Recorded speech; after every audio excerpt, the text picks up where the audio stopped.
Welcome to I dream. Advocate Raju Reddy garu ప్రస్తుతం ఉన్నారు. ఆయన అడిగి ఫోన్ ట్యాపింగ్ లో ప్రణీతరు ఉన్నారు కాబట్టి ఇటీవల ఆ, తెలంగాణ సీఎం రేవంత్ రెడ్డి గారు ఒక ఇంటర్వ్యూలో మాట్లాడుతూ ట్యాపింగ్ చేయడం అనేది కాకుండా టోటల్ గా సిస్టమ్ అంటే ఎస్ఐబి సిస్టమ్ కానీ కౌంటర్ ఇంటెలిజెన్స్ సిస్టమ్ కానీ దాదాపు 40 సంవత్సరాల క్రితం నుంచి డేటా అంతా కూడా డిస్ట్రాయ్ అయిపోయింది.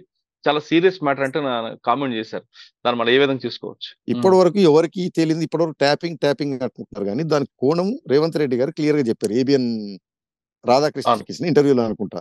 ఇది మొదలైంది ఎలాగా అంటే టెలిఫోన్ ట్యాపింగ్ ఆయన ఇనిషియేట్ చేయలేదు, ఇన్వెస్టిగేషన్ ఎవరు చెప్పలేదు.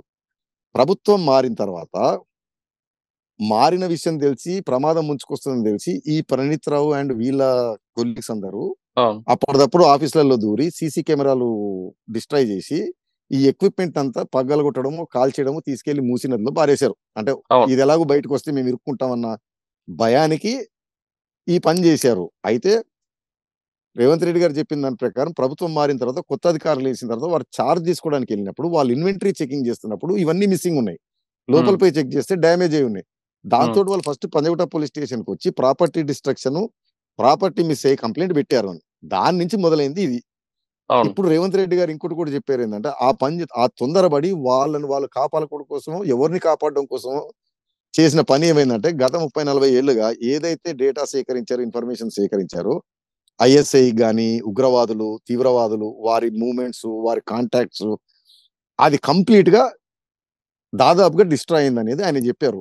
దీనికి నేను చెప్పేది ఏంటంటే సలహా మన పోలీసు వారు ఇప్పటివరకు చేసినట్లు లేదంటే మన ముందుకైతే అది రావట్లేదు ఏం జరుగుతుంది అనేది. చేస్తే వీళ్ళని కూడా చేయకపోతే నా సలహా ఏంటిదంటే అన్లాఫుల్ యాక్టివిటీస్ ప్రివెన్షన్ యాక్ట్ అని ఉంటుందండి మన దగ్గర. తీవ్రవాద ఉగ్రవాద చర్యలన్నిటికీ అదే చట్టం పెడతారు. దాంట్లో సెక్షన్ 15 అని ఉంటది. అదేం చెప్తుందంటే ఎనీ పర్సన్ ఏదైనా చర్య, ఆ చర్య ఏంటిదంటే intention to threaten or likely to threaten మన ఇండియాకి సంబంధించిన సార్వభౌమత్వము, సేఫ్టీ, సెక్యూరిటీ వీటికి సంబంధించిన ఏదైనా ప్రాపర్టీ డ్యామేజ్ చేస్తే అంటే సెక్షన్ 15A సబ్ క్లాస్ 4 అని ఉంటదండి. ఆ సెక్షన్ స్క్వేర్లీ అప్లికబుల్. అంటే వీరి మీద అది నిజమైతే గనక మన దేశ భద్రత అత్యంత ప్రమాదంలో పడినట్టు లెక్క. ఎందుకంటే ఇప్పటి నుంచి గ్యాదర్ చేయాలంటే వారు ఇటువేరో తెలియకుండా అసలు చెప్పడానికి కూడా వర్ణనాతీతం అండి. దేశ భద్రత అంత ముప్పులో పడినట్టు ఖచ్చితంగా మన ఇన్వెస్టిగేటింగ్ ఏజెన్సీలు యుఏపిఏ యాక్ట్ పెట్టి వీరందరి పైన యుఏపిఏ ప్రకారం ఇన్వెస్టిగేషన్ చేయాలి. యుఏపిఏ చాలా కఠినమైనదండి. బెయిల్ రావు, ప్రిజంప్షన్స్ ఉంటాయి. అది కనుక అది section 15 I think I stand corrected A sub class 4 square గా దీనికి అప్లై అవుతుందండి. అదే ఇప్పుడు మావోయిస్ట్ పార్టీకి సపోర్ట్ చేసిన అందరి మీద కూడా యూపీఏ పెడుతుంది కదండి. మావోయిస్ట్ అని కాదంటే తీవ్రవాద ఉగ్రవాదులు ఏదైనా ఆర్గనైజేషన్, ఏదైనా సంస్థని ఆ యాక్ట్ ప్రకారం కేంద్ర ప్రభుత్వం కానీ రాష్ట్ర ప్రభుత్వం కానీ డెసిగ్నేట్ చేస్తే ఈ యాక్ట్ వస్తుంది. అయితే టెర్రరిజం తో సంబంధం అవసరం లేదండి. సెక్షన్ 15 ఏంటిదంటే దేశ భద్రతకి సంబంధించిన ఎక్విప్మెంట్ కానీ ప్రాపర్టీని ఏదైనా డ్యామేజ్ చేయడానికి ట్రై చేసినా కానీ అప్లికబుల్ అవుతుంది అనమాట సెక్షన్ 15. టెర్రరిజం చేయాల్సిన అవసరం లేదు, టెర్రరిస్ట్ గ్రూపులు ఉండాల్సిన అవసరం లేదు, మావోయిస్ట్ గ్రూపులతోటి ఉన్న సంబంధం లేదండి. ఈ సెక్షన్ ఏంటిదంటే దేశ భద్రతకు సంబంధించిన ఏదైనా ఎక్విప్మెంట్, ఏదైనా ప్రాపర్టీ డ్యామేజ్ చేస్తే ఈ సెక్షన్ అప్లికబుల్ అవుతుంది. అంటే ఒకవేళ అదేగా నిజమైతే ఫోన్ ట్యాపింగ్ లో ఉన్న వాళ్ళందరి మీద కూడా సెక్షన్ పెట్టాలంటారు. ఈ సెక్షన్ ఖచ్చితంగా అప్లికబుల్ అవుతుంది. నేను మన రాష్ట్ర ప్రభుత్వం పోలీస్ కోర్సులో ఒకసారి దీని గురించి ఆలోచించి చూడండి. ఎందుకంటే చాలా చాలా సీరియస్. అంటే నేను స్కాట్లాండ్ లో ఉన్నా, నేను భారతీయునండి. హైదరాబాద్ ఇంటెలిజెన్స్ అనేది one of the premier intelligence agencies భారతదేశంలో. డేటా ఎంతో తెలంగాణ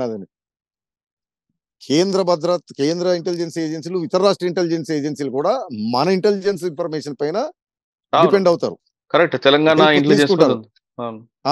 అట్లాంటిది అది అంటే వారి స్వార్థానికి వారు చేసిన తప్పును కప్పుచ్చుకోవడం చేయడం అనేది అంటే వారు ఆలోచించారో లేదో మనం చేసే ప్రమాదం ఇంత పెద్ద ప్రమాదాన్ని దారితీస్తుంది అని. ఇది మాత్రం వారి పైన ఖచ్చితంగా యుఏపిఏ యాక్ట్ పెట్టాలి. సెక్షన్ 15 నాకు తెలిసినంత వరకు స్క్వేర్లీ అప్లికబుల్ ఈ కేసులో. UAPA unlawful activities prevention act అని ఉంటదండి. దాంట్లో సెక్షన్ 15 వేరే సెక్షన్లు అంతనేమో మావోయిస్టులు, ఉగ్రవాదులు, ఉగ్రవాద చర్యలు దానికి సంబంధించిన సెక్షన్ 15 మాత్రం భారతదేశ భద్రతకు సంబంధించి సెక్యూరిటీ అండ్ సేఫ్టీ ఆఫ్ ఇండియాకి సంబంధించిన ఏ ప్రాపర్టీ గానీ, ఏ ఎక్విప్మెంట్ ని డ్యామేజ్ చేసినా ఆ సెక్షన్ అప్లికబుల్ అండి. అండ్ ఆ సెక్షన్ లో ఇంటెన్షన్ అంటే వారు అనొచ్చు మాకు ఆ మోటివేషన్ ఇంటెన్షన్ లేదు క్రిమినల్ లా ప్రకారం అంటే సెక్షన్ 15 లో ఇంటెన్షన్ కాదండి, ఇంటెన్షన్ ఉంటది ఆర్ లైక్లీ టు అని ఉంటది అనమాట. ఓకే. ఆ అంటే చర్య చేయడమే నేరం. దాన్ని టచ్ చేయడం తె- నేరం. తెలిసి చేసినా తెలియకుండా చేసినా కావాలని చేసినా హ్మ్. నెగ్లిజెంట్ గా చేసినా ఏది చేసినా సరే చర్య చేయటమే నేరం. నేరం. అది ఓకే. ఖచ్చితంగా పెట్టి తీరాల్సింది అది గనక నిజమైతే. ఓకే. ఫోన్ ట్యాపింగ్ కేసులో రేవంత్ రెడ్డి గారు చెప్తున్నట్లుగా అది గాని కరెక్ట్ గా దర్యాప్తులో బయటపడితే వాళ్ళ మీద దేశ భద్రతకు సంబంధించిన సెక్షన్ పెట్టాలంటున్నారు రాజీవ్ రెడ్డి గారు. ఆ సెక్షన్ పెడితే గాని మీకు నెక్స్ట్ జనరేషన్లకి ఎవరు కూడా దీన్ని టచ్ చేయాలంటే భయం క్రియేట్ అయ్యేలా చూడాలంటూ రాజీవ్ రెడ్డి గారు చెప్తున్నారు. రాజీవ్ రెడ్డి గారితో ఇదే ఇష్యూ పై టాపిక్ లో కంటిన్యూ అవుతాం. మరో విషయంలో మళ్ళీ కలుద్దాం. అంతవరకు నమస్తే. Thank you sir. Thank you very much అండి. ఇక ఫోన్ ట్యాపింగ్ కేసులో చాలా సీరియస్ మ్యాటర్ అవుతుంది అంటున్నారు రాజీవ్ రెడ్డి గారు. ఆ కేసులో ఖచ్చితంగా రేవంత్ రెడ్డి గారు చెప్తున్నట్లు వాస్తవం అయితే మాత్రం దర్యాప్తులో అధికారులు ఖచ్చితంగా చాలా చాలా సీరియస్ గా తీసుకోవాలంటున్నారు. ఇందులో ఉపా యాక్ట్ తో పాటు యూపీఏ యాక్ట్ పెట్టాలి. అన్లాఫుల్ యాక్ట్ పెడితే గానీ వాళ్ళకి ఒక భయం క్రియేట్ అవ్వదంటూ చెప్తున్నారు. టెలిఫోన్ ట్యాపింగ్ కేసుల దర్యాప్తుపై రాజీవ్ రెడ్డి గారి విశ్లేషణ ఇది. మరో అంశాలు మళ్ళీ కలుద్దాం. అంతవరకు నమస్తే. Thank you sir. Thank you very much.